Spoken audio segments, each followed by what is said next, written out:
سیدہ عائشہ رضی اللہ عنہا سے مروی ہے، وہ کہتی ہیں سیدہ خویلہ بنت حکیم رضی اللہ عنہا میرے پاس آئیں۔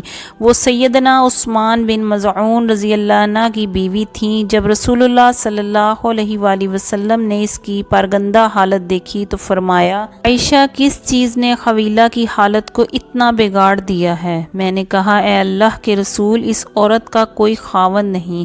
اس بات کی تفصیل یہ ہے کہ اس کا خاوند دن کو روزہ رکھتا ہے اور رات کو نماز پڑھتا ہے اور اپنی بیوی کی طرف کوئی توجہ نہیں کرتا، تو یہ ایسے ہی ہو گئی ہے کہ اس کا کوئی خاوند ہی نہیں ہے، اس لیے اس نے اپنے نفس کو چھوڑ دیا ہے اور اس کو ضائع کر دیا ہے۔ یہ سن کر رسول اللہ صلی اللہ علیہ وآلہ وسلم نے سیدنا عثمان بن مظعون رضی اللہ عنہ کو بلایا۔ پس جب وہ آئے تو آپ صلی اللہ علیہ وآلہ وسلم نے فرمایا، عثمان، کیا میری سنت سے اعراض کر رہے ہو؟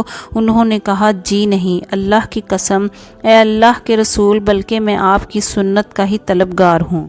آپ صلی اللہ علیہ وآلہ وسلم نے فرمایا، پس بے شک میں سوتا بھی ہوں اور نماز بھی پڑھتا ہوں، روزہ بھی رکھتا ہوں اور افطار بھی کرتا ہوں اور عورتوں سے شادی بھی کرتا ہوں۔ اے عثمان، اللہ تعالیٰ سے ڈر جا، پس بے شک تجھ پر تیرے اہل کا بھی حق ہے، اس لیے روزہ بھی رکھ اور افطار بھی کر اور نماز بھی پڑھ اور سویا بھی کر۔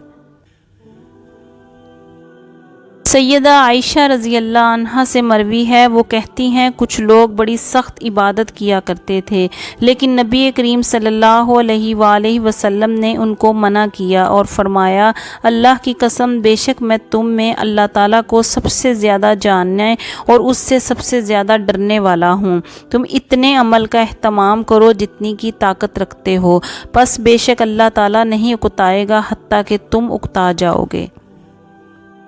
سیدہ عائشہ رضی اللہ عنہا سے مروی ہے کہ رسول اللہ صلی اللہ علیہ وآلہ وسلم نے فرمایا، راہ سلوک پر چلو، میانہ روی اختیار کرو اور آسانی پیدا کرو، پس کسی شخص کو اس کا عمل جنت میں داخل نہیں کرے گا۔ صحابہ نے پوچھا، اے اللہ کے رسول، کیا آپ کا عمل بھی نہیں کرے گا؟ آپ صلی اللہ علیہ وآلہ وسلم نے فرمایا، اور میں بھی ایسے ہی ہوں، الا یہ کہ اللہ تعالیٰ اپنی رحمت سے ڈھانپ دے، اور جان لو کہ اللہ تعالیٰ کے ہاں سب سے پسندیدہ عمل وہ ہے جس پر ہمیشگی کی جائے، اگرچہ کہ وہ کم ہو۔ مجاہد کہتے ہیں، میں اور یحییٰ بن جعدہ ایک انصاری صحابی کے پاس گئے۔ انہوں نے کہا، ایک دفعہ یوں ہوا کہ صحابہ نے رسول اللہ صلی اللہ علیہ وآلہ وسلم کے پاس بنی عبد المطلب کی ایک لونڈی کو اس طرح ذکر کیا کہ وہ رات کو قیام کرتی ہے اور دن کو روزہ رکھتی ہے۔ یہ سن کر رسول اللہ صلی اللہ علیہ وآلہ وسلم نے فرمایا، لیکن میں تو سوتا بھی ہوں اور نماز بھی پڑھتا ہوں اور روزہ بھی رکھتا ہوں اور چھوڑ بھی دیتا ہوں، پس جس نے میری پیروی کی وہ مجھ سے ہے، جس نے میری سنت سے منہ پھیر لیا وہ مجھ سے نہیں ہے۔ ہر عمل کی حرص، شدت و تفرات تو ہوتی ہے، لیکن پھر سکون اور تھماؤ بھی ہوتا ہے۔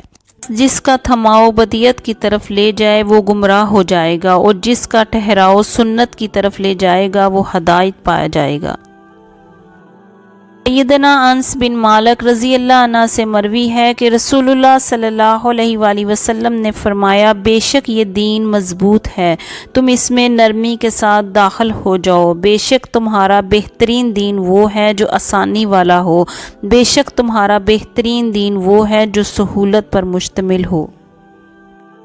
سیدنا عبد الرحمن رضی اللہ عنہ سے مروی ہے، وہ کہتے ہیں رسول اللہ صلی اللہ علیہ وآلہ وسلم نے دو ستونوں کے درمیان لٹکی ہوئی رسی دیکھی اور پوچھا، یہ کس کی ہے؟